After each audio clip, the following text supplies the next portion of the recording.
Saudara, dialah Tuhan atas waktu. Apa waktu yang Tuhan beri dalam hidup saudara? Waktu bukan milikmu. Cuma seringkali kita merasa bahwa waktu milik kita. Oh, Tuhan mau lihat tapi waktu. Oh, Tuhan mau lihat kalau ada waktu. Seakan-akan waktu adalah milik kita. Saya mau katakan waktu adalah milik Tuhan. Ada waktu untuk menangis, ada waktu untuk tertawa, ada waktu untuk lahir, tapi ada waktu untuk dipanggil pulang oleh Tuhan. Ada waktu untuk mengasihi, ada waktu saudara untuk apa saudara? Melepaskan orang yang engkau kasihi. Nah, karena segala sesuatu ada waktunya. Saya mau katakan ini waktu-waktu apa? Alkitab berkata pergunakanlah hari-hari ini, karena waktu-waktu ini adalah waktu yang jahat. Jika dikatakan pada hari ini, janganlah keraskan hatimu, karena hari ini adalah hari perkenanan, karena hari ini adalah hari penyelamatan, karena hari ini adalah hari pertolongan Tuhan. Makanya Alkitab mengatakan dalam kitab Ibrani, jika dikatakan hari ini, saudara, kita tidak boleh menunda-nunda untuk berbuat baik. Kita tidak boleh menunda-nunda untuk bertobat. Kita tidak boleh menunda-nunda untuk melayani. Kerja buat Tuhan pasti pikul salib. Tidak ada kerja buat Tuhan tapi pikul salib. Saudara, amin. Saudara, kerja buat Tuhan pasti menderita. Kerja buat Tuhan pasti banyak tantangan. Siapa yang mau menantang saudara? Iblis.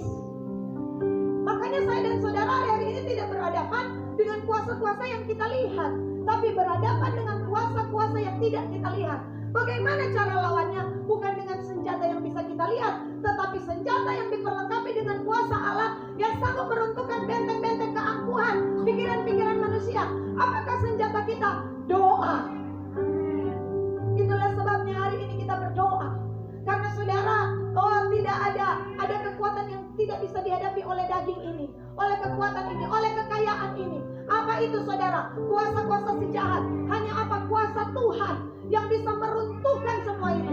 Nah, Alkitab mengatakan, saudara, jam 9 pagi orang menganggur di pasar. Apa itu pasar? Pasar tempat transaksi jual beli. Saya kasih doi, saudara, dia kasih tomat. Saudara, saya dan saudara telah terjual di pasar dosa. Saya dan saudara dulu, saudara, menjadi budaknya iblis. Kamu menjadi budak dosa. Tetapi Alkitab mengatakan Yesus datang di pasar itu melakukan transaksi.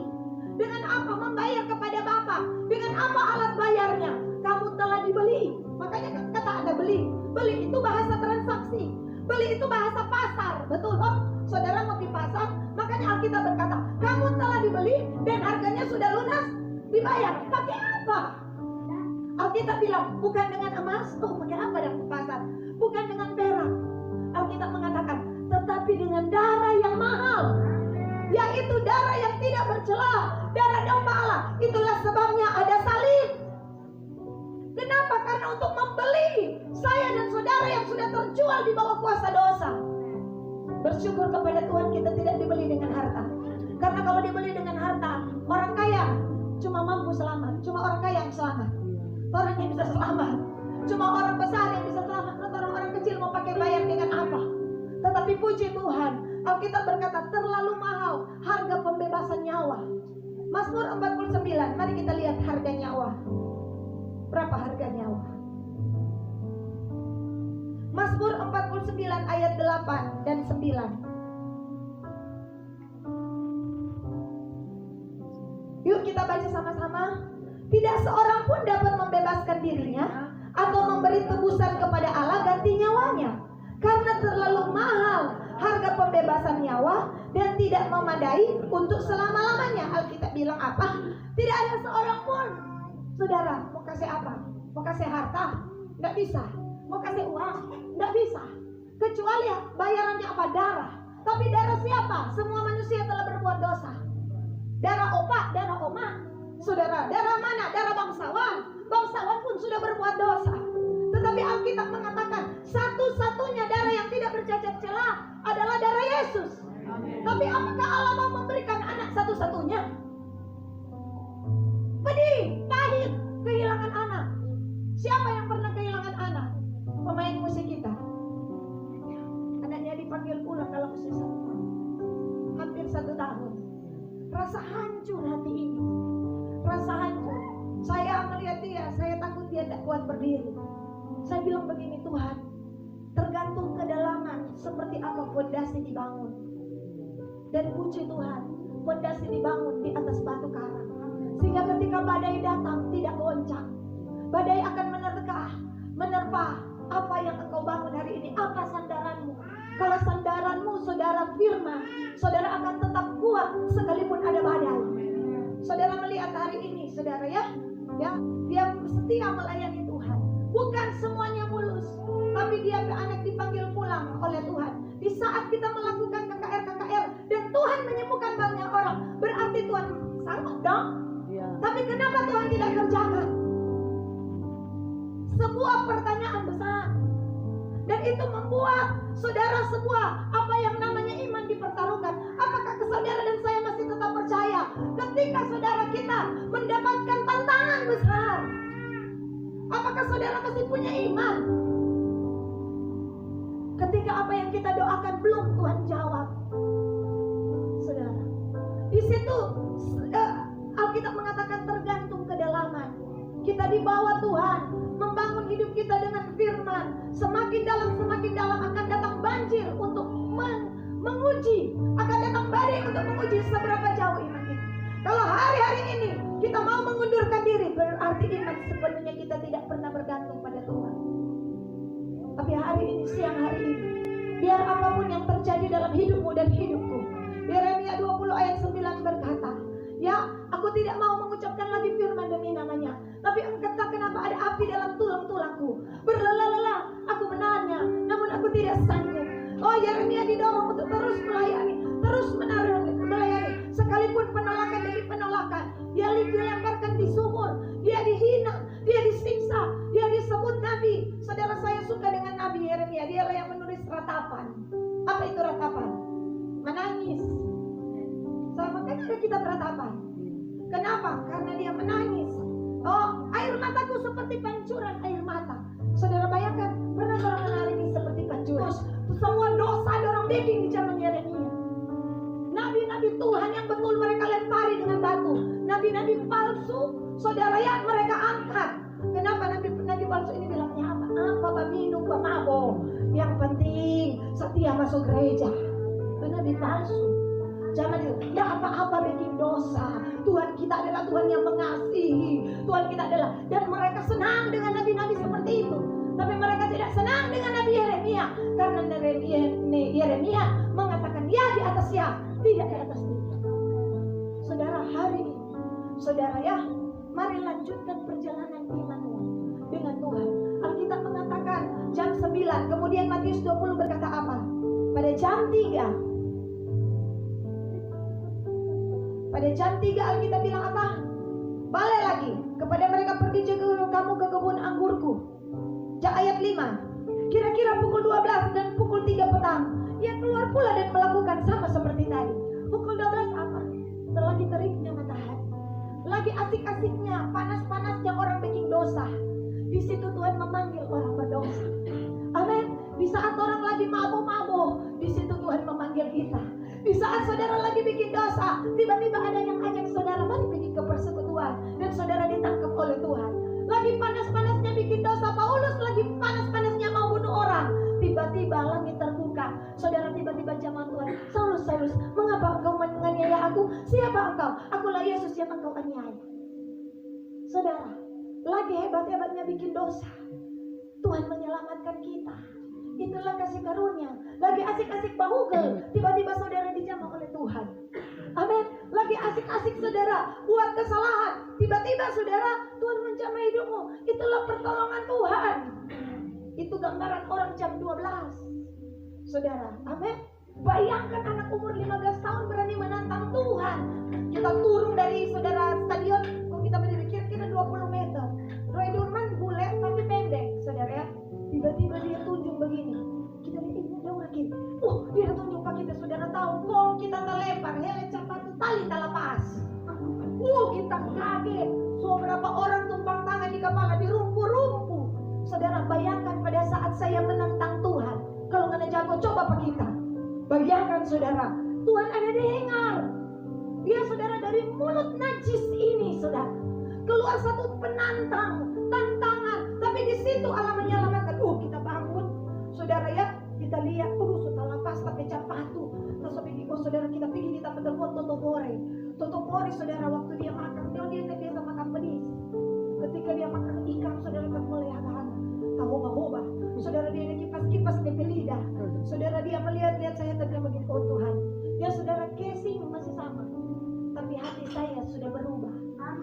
tahu ada Tuhan. Saya tahu ada Roh Kudus. Oleh sebab itu, saudara, anak-anak muda, kelola, ya, saudara, untuk apa? Saya rindu anak-anak muda. Saya bisa berdiri hari ini, saudara, karena saya dari muda sudah ditangkap oleh Tuhan.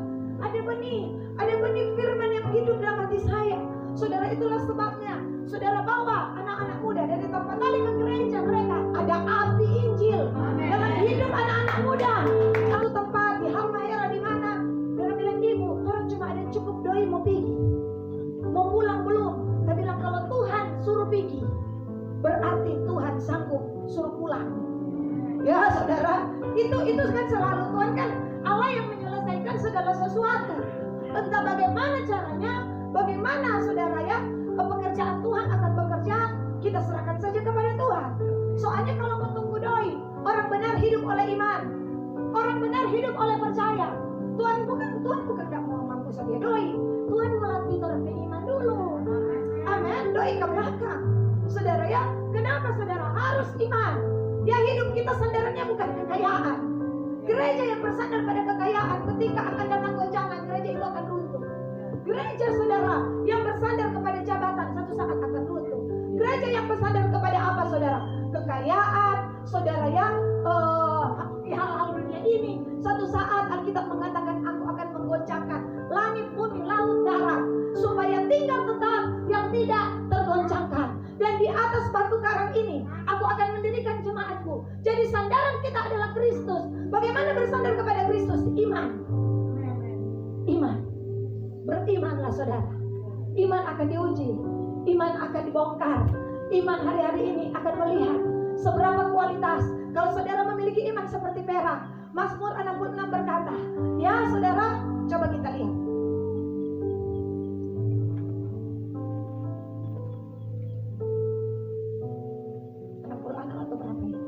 Oh, 66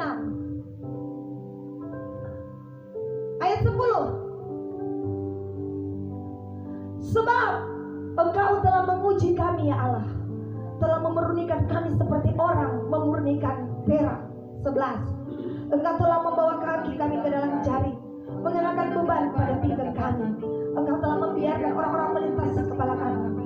Kami telah menempuh api dan air, tetapi Engkau telah mengeluarkan kami sehingga bebas. Oh, orang-orang yang imannya dimurnikan seperti perak akan melewati api. Ya saudara, Daniel, Sadrak, Mesak, Abednego melewati api. Ya saudara, api pergumulan, api tantangan. Karena perak itu saudara dimurnikan pakai api. Ya saudara, ada kuasa. Kalau dari sini ada seseorang hamba Tuhan bilang kepada saya bahwa Alkitab mengatakan bahwa ada sebuah kekuatan dari neraka yang berusaha saudara, apa itu? Membuat orang-orang jatuh. Tapi saya percaya, kalau hari-hari ini saudara melewati yang namanya api, puji Tuhan, berarti imanmu seperti perak. Tapi ada yang di atas daripada perak. Apa itu? Seandainya engkau memuji aku, Ayub 23 ayat 10, aku akan muncul seperti emas. Ya saudara, yang perak berapa kali dipanaskan? Kalau saudara lihat di Google 900 kali. Kalau emas berapa kali? Di atas 1000 kali.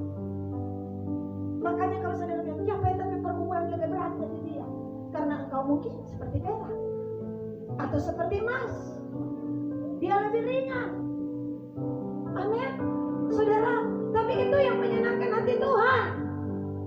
Haleluya. Jadi bersyukurlah kepada Tuhan. Tuhan yang akan memampukan engkau.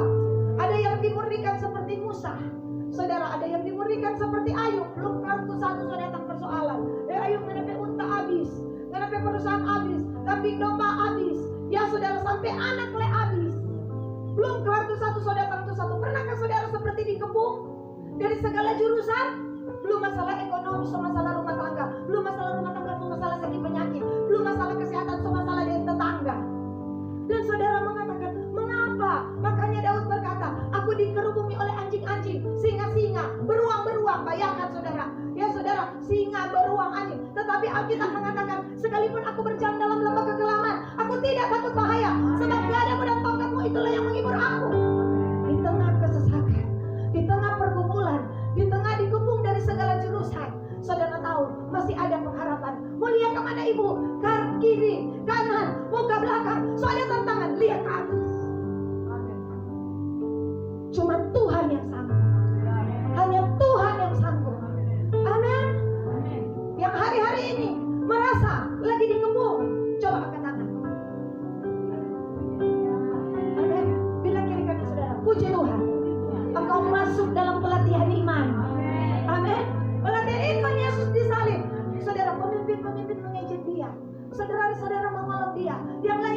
dia dan jangan mencela dia. Makanya saya katakan ke jemaat, woi hati-hati. Di Paskah ini segala dosa mulu ada. Ejekan, iya tak? Hujatan, cemooh, lidah dusta, lidah pengkhianat, semua keluar waktu Tuhan Yesus disalibkan.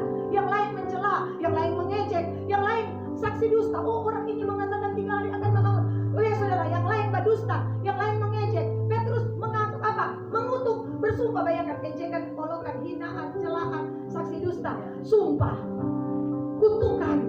Semua saudara, kuasa neraka mau diserang kepada Yesus Kristus.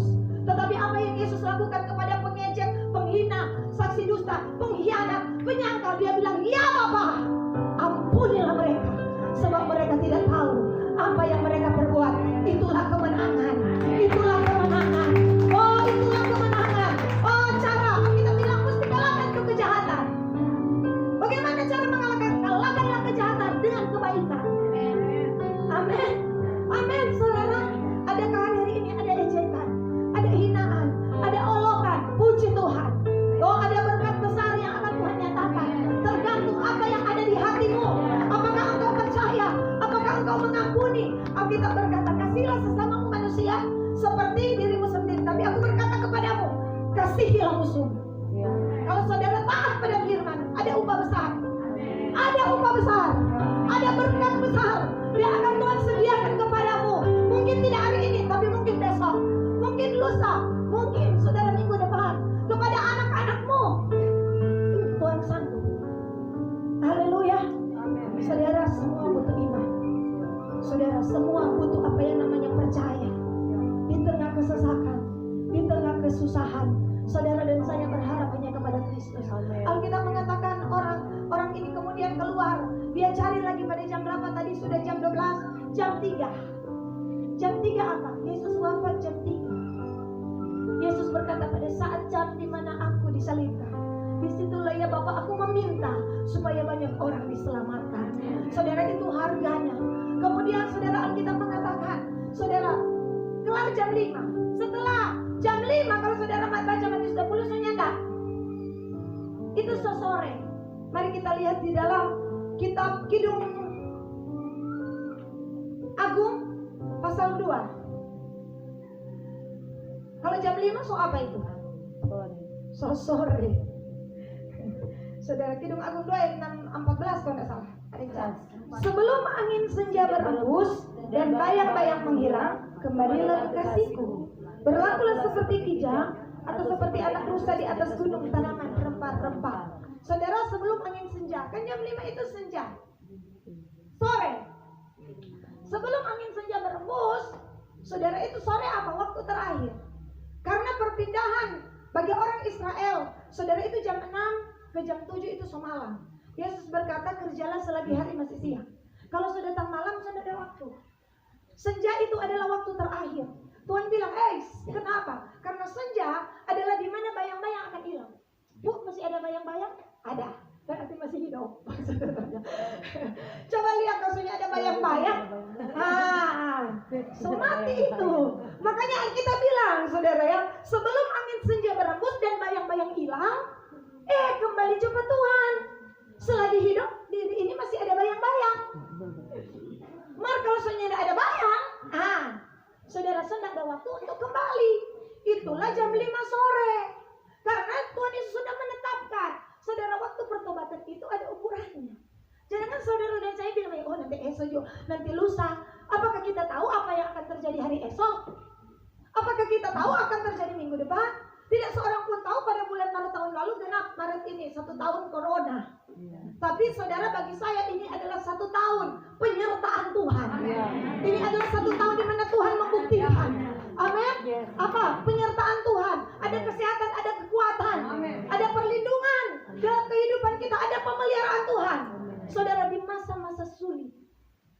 Nah, hari ini saudara, firman Allah mengatakan, ingat dengan baik. Yang pertama, dia adalah Tuhan atas waktu. Gunakan waktu ini. Jangan waktu ini habis di FB. 1 hari FB. Saudara ya, tapi tamang hamba Tuhan bilang sampai tangan sotalem. Saudara, putar sana, putar sini, putar sana. Tidak ada waktu cari Tuhan. Ya waktu ini habis di apa? Dari tetangga 1, tiba tetangga 2, tetangga 3. Kan so tahu? Dia apa? Nggak so tahu? Ada ibadah di sebelah. Nggak so tahu? Nah, Carlota lagi. Itu tuh pengejek di akhir zaman. Saudara, saya dan saudara tidak bisa menghindar karena Alkitab sudah menubuatkan menjelang kedatangan Tuhan akan ada pengejek akhir zaman yang dikuasai dengan hawa nafsu mereka. Itu zaman apa? Zaman Petrus, zaman Nuh juga ada. Pengejek akhir zaman, mereka bilang, Nuh, so gila. Bikin perahu bukan di pinggir pantai, di atas gunung. Nuh bilang, kita tidak gila, tapi akan datang hujan. Pada waktu itu belum pernah ada hujan di muka bumi. Kong Nuh bilang mau datang tsunami. Dia bilang ada lenus selada begini. Tapi Tuhan yang bilang 120 tahun Nuh diejek. Nuh tidak pernah berhenti melayani Tuhan bagi kapal. Yang paling kuat lah DP ini. Dia support Nuh. Maju Nuh, maju sayang. Amin. Saya katakan di WBI, di balik suami yang berhasil pasti ada istri yang takut akan Tuhan. Kalau tidak pasti ada orang tua. Karena Alkitab juga mencatat, saudara ya, Ahab menjadi raja yang membawa dalam korupsi besar. Karena apa? Karena DP Isabel, DP bini jahat, DP bini mulu lancang. Sampai hamba Tuhan diancam, ini bini mulu lancang ini. Saudara yang menyebabkan kejatuhan satu generasi karena DP istri. Saudara adalah istri yang saudara tidak takut akan Tuhan. Tetapi Alkitab mengatakan ada istri seperti Ruth yang melahirkan keturunan Israel. Ruth awalnya bukan wanita baik-baik, tapi Ruth adalah orang yang rendah hati dan menerima Kristus. Ada istri model istri Ayub. Kalau sudah pergumulan dia babak beto terus, mengeluh terus. Yang ada di sini toh. Di sini adalah ibu-ibu berdoa yang berjuang mendoakan suami.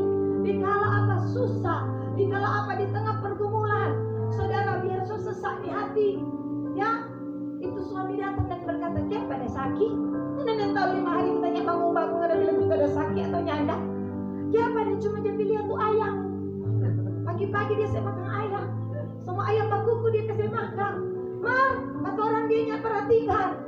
Oh saudara, tidak apa-apa. Saudara harus tetap mengasihi. Itulah istri yang takut akan Tuhan.